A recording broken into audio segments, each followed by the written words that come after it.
Well, howdy, I'm John Mark Dempsey, and here with us again is Sharon Feldt Good to be here. for a second cup of coffee conversation. And Sharon is the proprietor, as you know, of the Book Nook in downtown Sulphur Springs on Main Street. On Main Street, Prime, right in the middle. prime location. Great place. Absolutely.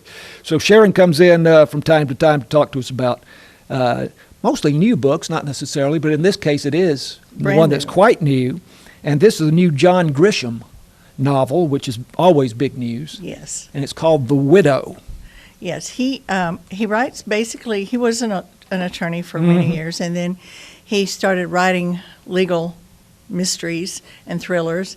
And this one just came out 2 weeks ago. And so I grabbed it, and it's really good. I usually don't read legal stuff because I was married to an attorney for almost 40 years, and I had my fill of legal. But this one is really, really good. The characters are very well developed. Every so often, every 2 or 3 chapters, a new suspect will pop up, and you'll think, "Oh, I thought I had it figured out." But he's very good at stringing out the suspense. So it's very good. This is set in a rural area of Virginia.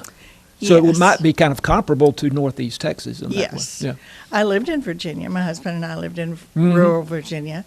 But Simon Latch is an attorney in rural Virginia, and he's got a terrible marriage. He's got a lackluster practice. He's in debt up to his eyeballs, and he's got a little bit of a gambling problem.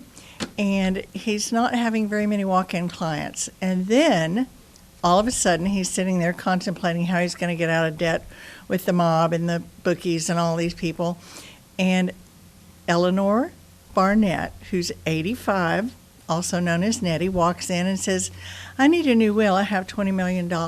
Well, Simon is just beyond happy. Say no more. Yeah.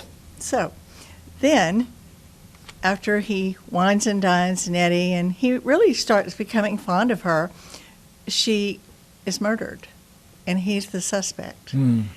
And the only problem is he's the only person really interested in finding out who really did it. So that's where you get all the suspects popping up here and there, and it's kind of fun. Fantastic.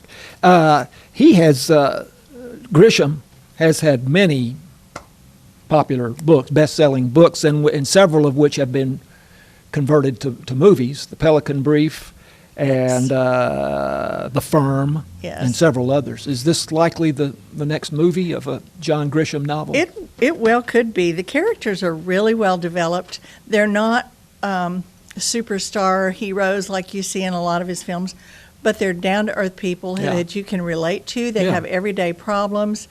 They all have issues. Everybody in this book has issues. And it's like sorting out. That's the fun of it. It is. Yeah. It is. Yeah. So, This is the top of the bestseller list.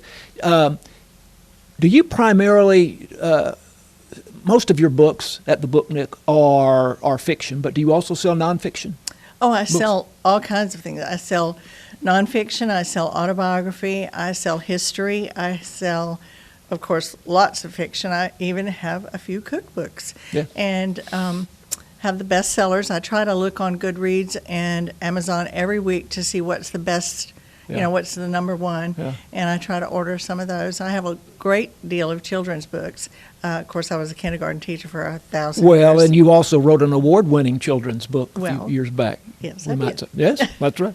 So what's a popular nonfiction book right now? Right now, probably the ones on Afghanistan. I have quite a few military books, and those seem to be going really well. Okay. As a matter of fact, I have an author coming in, not this Saturday, but the next Saturday. He was an Afghan vet, and he wrote a book, and he's coming to share it. Great. You have a lot of authors coming, and I try to have at least 2 to 3 authors every month. that's great. We're going to run out of time. There's some other things I want to talk to you about. You do a thing called Blind Date with a Book. Yeah, it's a lot of fun. I wrap up a book, and I put things like little keychains and bookmarks and stickers and reading lists and things like that. And you don't know what the book is, but I make a little tag and I say that what the genre is, and I give you a 1 or 2 word hint about what it might be, like rural Virginia murder, for example, if I was doing John Grisham. And then I put the number of stars that it has on Amazon and Goodreads, and I don't usually choose anything with less than 3.5 stars, and most of mine are 4.5 and 5. Mm-hmm. So they're very popular books, but you don't know what you're getting. But it's a lot of fun when you do, because I don't pick bad books. Right. So that's you have to have some trust there Yes. on the part of your customers. And then this Thursday at 5, what's going on at the Book Nook?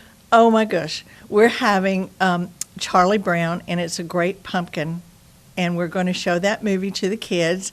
And the Great Pumpkin left a little few surprises for the kids after the movie. Mm-hmm. So that's what we're having. At 5 Thursday. 5:30. It's the 5:30. 5:30. Good. 5:30 Oh, I'm glad I Thursday. caught that. All right. So it's the Great Pumpkin, Charlie Brown. I haven't Yeah. seen that in a long time. I haven't either, I so don't show it on TV regularly anymore. No. I know. So it's I'm good. excited. Good. Sharon, thanks for having that second cup of coffee with us again. enjoyed it. Sharon Feldt, proprietor of the Book Nook.